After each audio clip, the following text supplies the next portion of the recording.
നമ്മൾ യു.കെയിലെ ഫാം പോലെ സെറ്റപ്പ് ആക്കിയെടുക്കാൻ 1-2 മാസമൊന്നും പിടിച്ചിട്ടല്ല നമ്മൾ ഉണ്ടാക്കിയെടുത്തത്. ഏകദേശം ഒരു 4 വർഷത്തോളം എടുത്തിട്ടാണ് നമ്മൾ ഇത്രയും സെറ്റപ്പ് ആക്കിയെടുത്തത്. ഇത്രയും ടാങ്കുകളും ഇത്രയും ഫിൽറ്ററും ഇത്രയും ഹീറ്ററും ഇതുപോലുള്ള മീനുകളും എല്ലാം നമ്മൾ ഒപ്പിച്ചെടുത്തത് ഇത്രയും നാൾ കൊണ്ടാണ്. അല്ലാണ്ട് ഒറ്റയടിക്ക് നമുക്ക് ഇതുപോലെ ഇൻവെസ്റ്റ് ചെയ്തൊന്നും ഉണ്ടാക്കാൻ പറ്റില്ല. കാരണം നല്ല വിലയാണ്. ഒരു ടാങ്ക് തന്നെ സെറ്റ് ചെയ്തെടുക്കണമെങ്കിൽ നമുക്ക് നല്ല പൈസയാണ്. നാട്ടിലെ പോലെ അല്ല. അതുപോലെ തന്നെ നല്ല കറണ്ട് കാശും ആവും. അപ്പോൾ എന്തായാലും നമ്മുടെ ഈ ഒരു സെറ്റപ്പിൽ നമുക്കിപ്പോൾ ഏകദേശം 14ഓളം ഗപ്പികളുമായി അതുപോലെ തന്നെ ഒരു 8 തരം ഷ്രിമ്പുകളും ഉണ്ട്.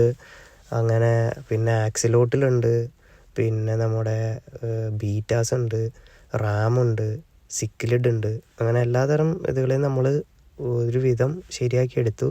ഇനിയും നമുക്ക് കുറേ എണ്ണത്തിനൊക്കെ കൊണ്ടുവരാനുണ്ട്. അതുപോലെ നമുക്ക് ബ്രീഡ് ചെയ്യാനുണ്ട്. നമുക്ക് നാട്ടിൽ കുറേ ഫാമൊക്കെ ഉണ്ടായിരുന്നതാണ്.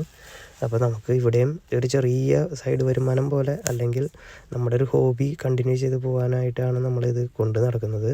അപ്പോൾ എല്ലാവരും കണ്ടതിലും സപ്പോർട്ട് ചെയ്തതിലൊക്കെ നന്ദി, വളരെയധികം നന്ദി. ഇനി നമ്മൾ ഇവിടുത്തെ അപ്ഡേറ്റുകൾ നമുക്ക് കാണിച്ചു തരാവുന്നതാണ്.